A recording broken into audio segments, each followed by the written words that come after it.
Pagi anak-anak, jumpa lagi dengan Bu Titi dalam pembelajaran fisika. Kali ini kita akan bahas tentang hukum Faraday. Hukum Faraday ini merupakan bagian dari bab induksi elektromagnetik. Materi ini adalah untuk anak-anak SMA kelas 12 MIPA. Mari kita mulai. Pagi anak-anak, jumpa lagi dengan Bu Titi dalam pembahasan fisika. Kali ini kita akan membahas bab baru, yaitu tentang induksi elektromagnetik. Nah, subbabnya adalah hukum Faraday. Materi ini untuk anak-anak SMA kelas 12 MIPA. Kita mulai ya anak-anak. Percobaan Faraday.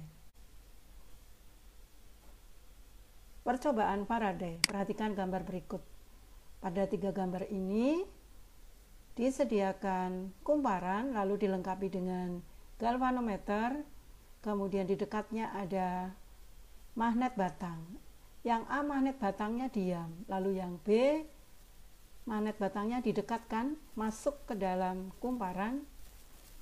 Kemudian yang C magnet batangnya keluar, jadi ada gerakan. Kita lanjutkan keterangannya seperti ini. Jarum galvanometer yang bergerak menunjukkan arus listrik yang timbul di dalam kumparan pada saat terjadi gerak relatif magnet batang atau kumparan. Nah, ini yang dimaksud dengan induksi elektromagnetik. Ini kurang anak-anak.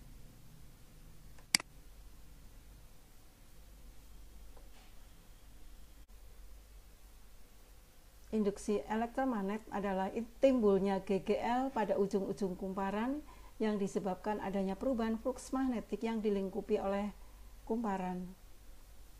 GGL yang timbul dikatakan dengan GGL induksi. Kesimpulan percobaan Faraday, besarnya GGL induksi yang timbul pada ujung-ujung kumparan tergantung pada kecepatan perubahan fluks magnetik yang dilingkupinya. Dan ini dikatakan dengan hukum Faraday. Nah, kita akan mengulang sebentar tadi gambar yang pertama. Nah, ini pada saat magnet batang ini diam, tidak ada perubahan jumlah garis gaya di dalam kumparan, sehingga tidak ada arus. Galvanometer menunjukkan angka 0. Nah, pada saat gambar B ini magnet batang didekatkan, maka akan memotong jumlah garis gaya magnet yang di dalam kumparan ini. Pada saat terjadi perubahan jumlah garis gaya, timbullah arus ditunjukkan oleh jarum galvanometer yang menyimpang. Misalnya, pada saat awal ada 1000 Weber, kemudian pada saat ada gerakan dari magnet, maka jumlah garis gaya magnet itu akan berkurang tergantung dari kecepatannya. Misalnya berkurang dari 1000, kemudian 900, 800, 700, 600, 500. Nah, pada saat bergerak ada perubahan tadi, maka ada arus dan jarum galvanometer bergerak ke kanan. Nah, pada saat magnetnya sudah sampai di dalam, nilainya tadi 500, tetapi berhenti, maka galvanometer akan menunjukkan angka 0 lagi, tidak timbul arus lagi. Nah, sekarang sampai di dalam, kemudian magnet itu digerakkan yang berlawanan, dikeluarkan. Nah, maka jumlah garis gayanya akan berubah dari 500, 600, 700, 800, 900 sampai mungkin 1000 begitu ya. Nah, pada saat ada perubahan dari 500, 600 ini semuanya ada gerakan ini, arusnya timbul ditunjukkan oleh jarum galvanometer ke kiri dan arahnya berlawanan dengan arah yang B tadi pada saat magnetnya didekatkan, seperti itu.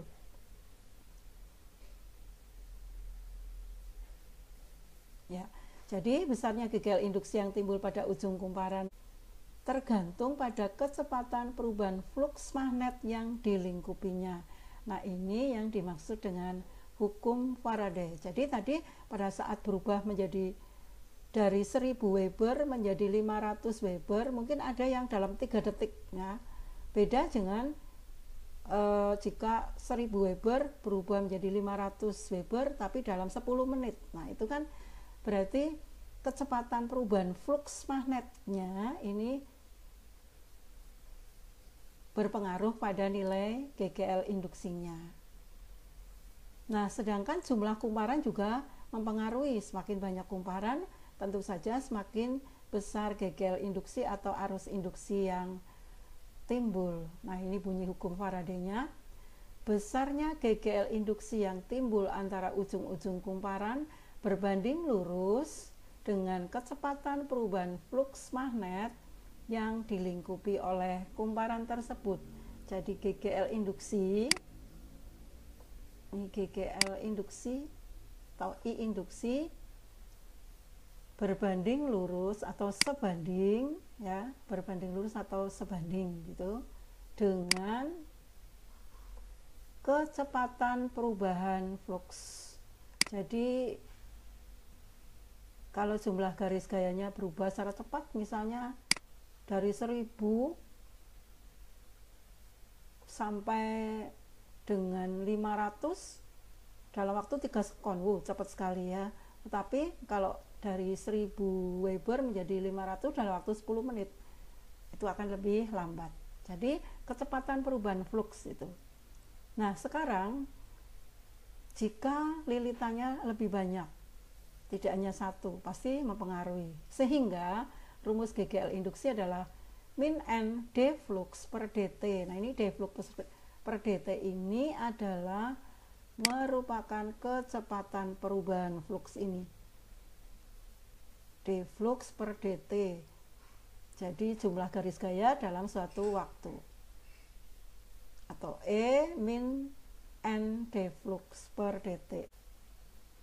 E adalah GGL induksi pada ujung-ujung kumparan, N jumlah lilitan dalam kumparan, D flux perubahan flux magnetik, delta T adalah selang waktu perubahan flux magnetik, D flux per dt adalah laju perubahan flux magnetik. Jadi Weber per sekon. Ini flux itu adalah jumlah garis gaya, D flux adalah jumlah garis gaya, dan dt adalah selang waktunya. Sehingga D flux per dt adalah laju perubahan flux magnetik, sehingga satuannya adalah Weber per sekon.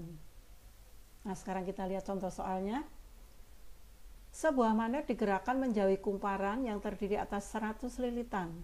Dalam waktu 0,04 sekon, flux magnetik yang menembus kumparan berkurang dari 7 kali 10⁴ min 5 Weber menjadi 2 kali 10⁴ min 5 Weber. Jadi ini jumlah garis gaya magnetnya ini. Berapa GGL yang diinduksikan pada ujung-ujung kumparan? Ini jawabannya diketahui, N-nya 1000 lilitan, perubahan waktunya 0,04 sekon, D flux-nya adalah dari 2 kali 10⁴ min 5 Weber menjadi 7. Sehingga delta fluxnya itu akhir dikurangi awal. Ini 2 kali 10⁻⁵ dikurangi 7 kali 10⁻⁵. Nilainya adalah min 5 kali 10⁻⁵ Weber. Ya, kita masukkan min N D flux per dt min 100 min 5 kali 10⁻⁵ Weber. Ini sudah dihitung delta fluxnya per 0,04 sekon. Sehingga nilainya adalah 1,25 volt ini. Sebetulnya di sini tidak menggunakan min, tidak apa-apa, karena selisih itu dari akhir awal atau awal ke akhir, tidak ada minnya. Dan di sini selalu ada min karena sesuai dengan hukum Lenz. Nanti di bagian belakang ada, di bab selanjutnya kita akan bahas tentang hukum Lenz itu. Jadi GGL yang diinduksikan adalah 1,25 volt. Nah, sekarang latihan soalnya. Nomor 1, pada ujung-ujung kumparan kawat yang terdiri atas 500 lilitan dan luas penampang 200 cm persegi.